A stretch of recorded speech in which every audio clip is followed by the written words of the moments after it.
Hola, bienvenidos a mi canal Apuntes de Derecho con María Eugenia Pinilla.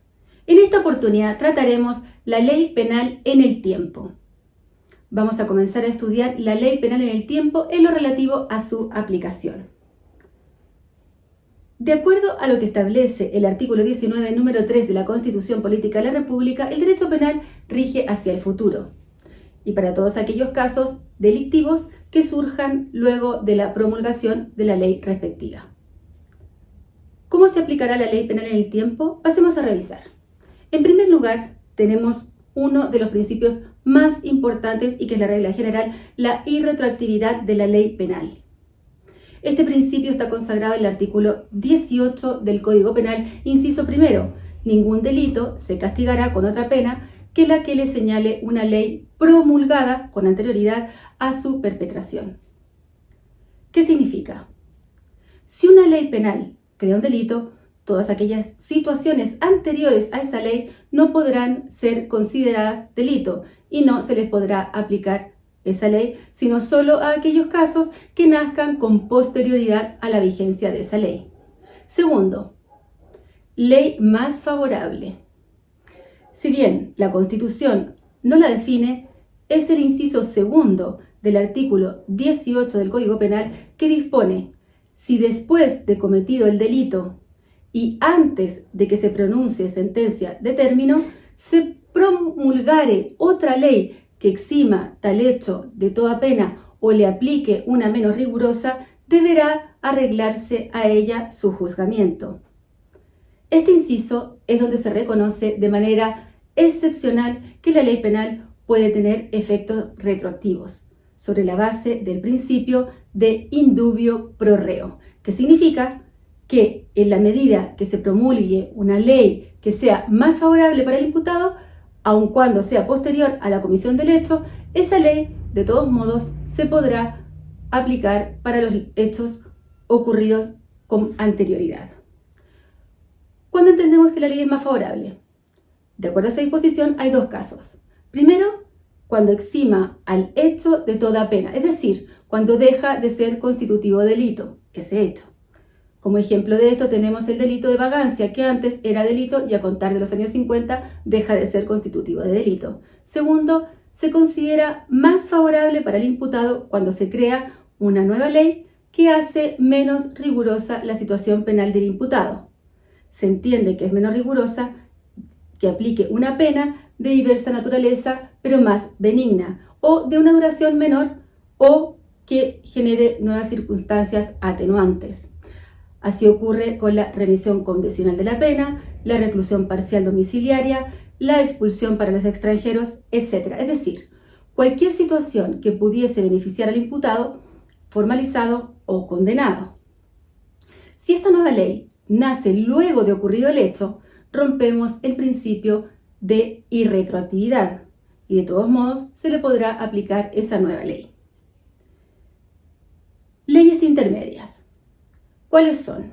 Son aquellas más favorables para el imputado y que se promulgan después de cometido el delito y que se derogan o ponen término a su vigencia antes de que haya recaído sentencia firme sobre el referido hecho, de modo que no regía cuando ocurrió el evento injusto y tampoco cuando se dictó sentencia al respecto.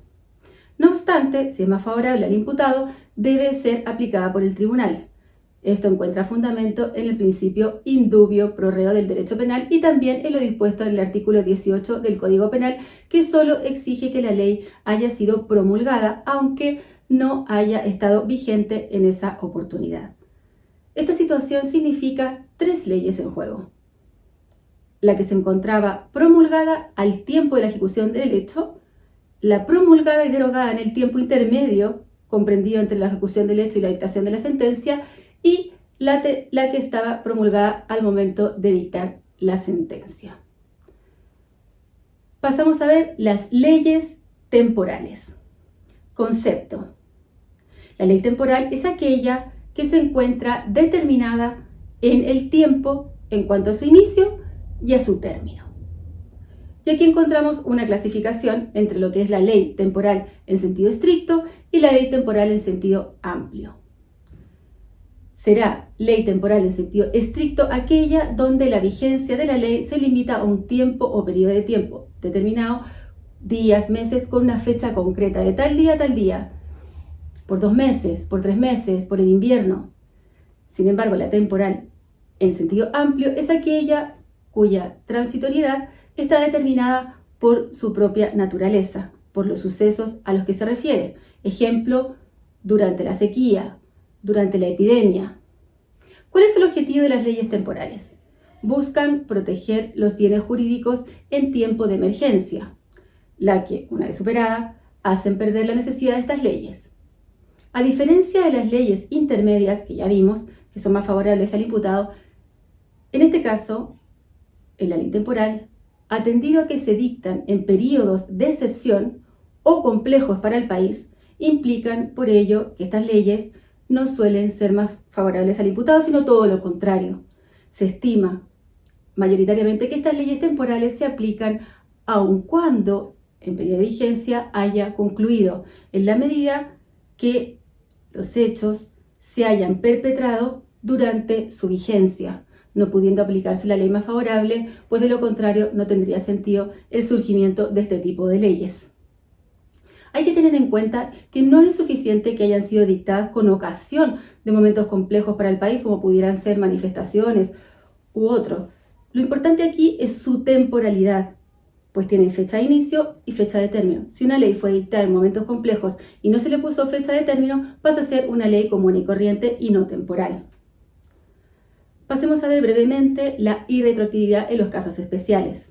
Primero, en relación a las medidas de seguridad. Las medidas de seguridad son sanciones, no penas, y lo que busca es que el sujeto reciba un tratamiento médico que le permita controlar el padecimiento mental que presenta, ya sea a través de un tratamiento ambulatorio o a través de un tratamiento en un régimen de interno. Ya dijimos que estas medidas de seguridad eran una excepción al principio de legalidad, pues es muy difícil determinar la sanción que va a estar vinculada a las características propias de la enfermedad que presenta el sujeto. Si bien estas se basan en un principio de peligrosidad de los sujetos y desde esa perspectiva hay una valoración y aplicación distinta del derecho penal, lo que se traduce en que se aplican las leyes en esa materia in actum, es decir, se debe aplicar aquella que está vigente a la época de dictación de la sentencia.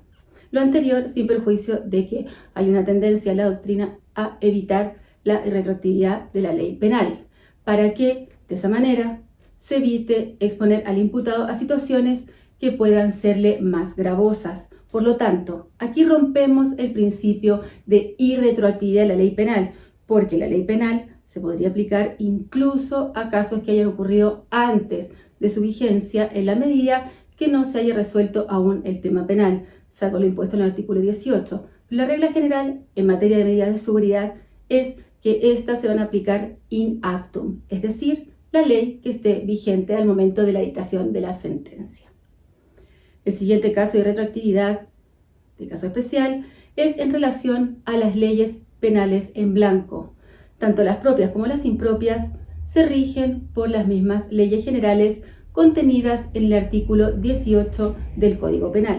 En el caso de las leyes penales en blanco propias, las que en caso de modificación en beneficio del imputado de la norma inferior no debe tener efecto retroactivo a propósito de lo mismo, ya señalado en las leyes temporales, es decir, las leyes temporales buscan hacer más severa la pena. Momento de comisión del delito. La ley suele distinguir, para determinar el momento de comisión de un delito, dos situaciones: el momento en que se realizó la acción delictiva y el momento en que se produce el resultado. Hay que distinguir los delitos de mera actividad y los delitos de resultado. Los de mera actividad son aquellos que se consuman por el mero ejercicio y desarrollo de la acción. No requieren de un resultado para su consumación. Se entienden consumados solo por la acción.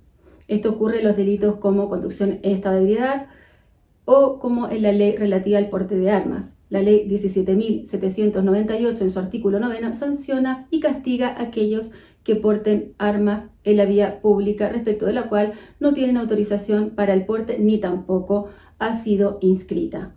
Estos son delitos de mera actividad. En cambio, los delitos de resultado, para que esté consumado, no basta la mera acción del sujeto, sino que se requiere necesariamente que se produzca el resultado para que el delito esté consumado. Es decir, no basta que porte el arma, la tiene que disparar y en el caso de homicidio será consumado si la bala entra en la otra persona y la mata.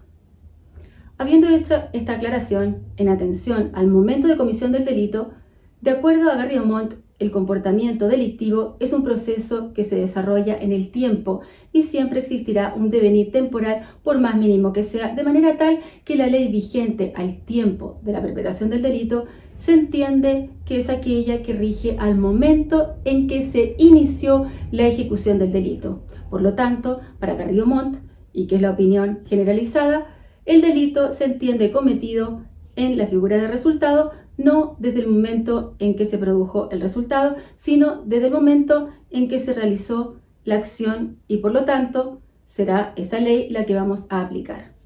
Existen discrepancias al respecto, en especial en el caso de algunos delitos continuados, como ocurre con el de maltrato habitual del artículo 14 de la ley 20.066. Con esto hemos terminado la aplicación de la ley penal en el tiempo y en un próximo video revisaremos la ley penal y su aplicación en las personas. Recuerden dejar sus comentarios y consultas y si desean tratar algún tema en particular, lo pueden incluir también en sus comentarios. Si les gustó, pónganle un like, compártalo y recuerden suscribirse a mi canal y activar la campana de notificaciones. Nos vemos en un próximo video de mi canal Apuntes de Derecho con María Eugenia Pinilla.